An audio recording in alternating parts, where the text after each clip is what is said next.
Hey guys, and thanks for tuning in. Today I've actually got a monitor to review for you, one of 4 in fact, that I have been granted the opportunity to review from AOC.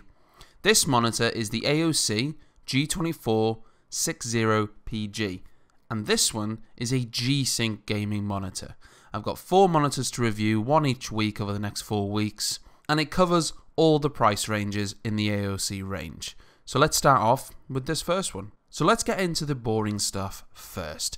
It's a WLED panel. It's got a 24-inch screen with a 16:9 aspect ratio. So you're looking at 1080p, 1920 by 1080. Its contrast ratio dynamic is 80 million to 1, and its contrast ratio typical is 1000 to 1. The response time is very good, and that is up to 1 millisecond.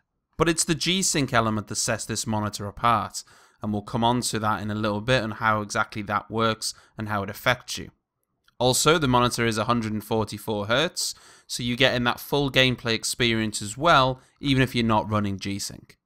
It actually runs using Displayport. There's no DVI on the back of this monitor, because to get GSYNC to work, you need to use the Displayport. So you were going to need a graphics card that has that option on the back of it. My graphics card I was testing this monitor with was an NVIDIA 670, and I had that feature available on mine. In the box, you get the stand, which just easily clips on, nice and simple. You get a Displayport cable in the box, and you get a CD-ROM. As you can see, as most monitors do these days, there's a full range of motion on the AOC. It can go up and down, it can swivel, as well as tilting forward and backwards. It can also rotate the entire way around so it goes vertical.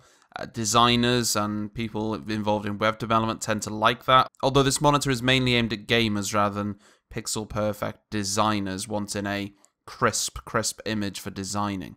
So moving on to the back, and we have the Displayport, which I'd obviously mentioned, and there's 2 USB slots here on the back as well. There is also a USB slot on the side of the monitor for fast charging for USB devices, and on the back as well, there's of course the power connector. Other than that, there isn't anything else. As I said, this is a Displayport monitor, so there is no DVI connections. So the main feature of this monitor is the GSYNC. Now GSYNC is a variation of VSync. And essentially it's an NVIDIA module which is inside the monitor, which allows the monitor to synchronize to the output from your graphics card.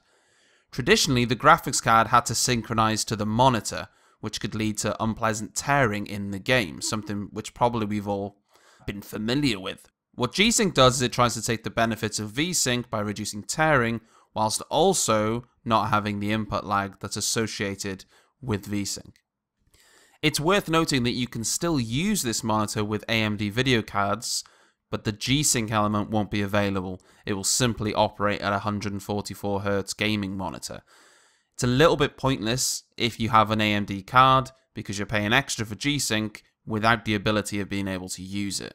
Overall, I've been impressed with the monitor, and GSYNC for that matter. What GSYNC's meant to be able to do is it's meant to be able to mask the fact that your frame rates could be dropping.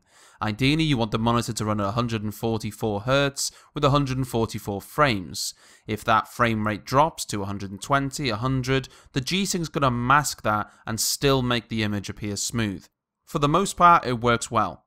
I did find on really low FPS, sort of 28, 30, I really struggled to notice the benefit of GSYNC. However, if I'm on a higher frame rate and my FPS fluctuated, I did feel that the GSYNC element was worthwhile, and it was definitely keeping my gameplay smooth.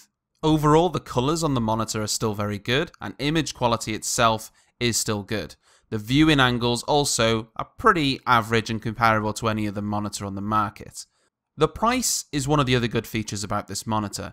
It's available here in the UK for £350, and quite frankly, for that price range, getting the GSYNC and the gaming monitor with 144Hz, I do think it's very good value for money. There are just a couple of points I want to make, including some improvements that I think could be beneficial for the monitor. First of all, having used a BenQ XL240T for quite some time, one of the things I miss on this monitor, the AOC monitor, is a carry handle. It's a small thing, but I think it could be adapted at the back of the monitor. Secondly, if you want to run these monitors in NVIDIA surround sound, you would need 3 graphics cards, because most graphics cards, including mine, only come with one DisplayPort connector on the back of your graphics card, unlike 2 DVIs. So if you wanted to run 3 of them, you're going to need 3 graphics cards. And also the menu. The menu is very, very weak. I think it needs a lot of work. Comparing it once again to the BenQ that I've been very familiar with, the BenQ's menu system is very intuitive, but it's also nice and it feels like it works well. The AOC's menu, on the other hand, feels very, very basic and lackluster, and it's a little bit hard to navigate around. I think that element needs a lot more work. I hope you enjoyed this review, and keep tabs on the channel for the other 3 monitor reviews coming in the next 3 weeks. Thanks guys, and I'll catch you on the next one.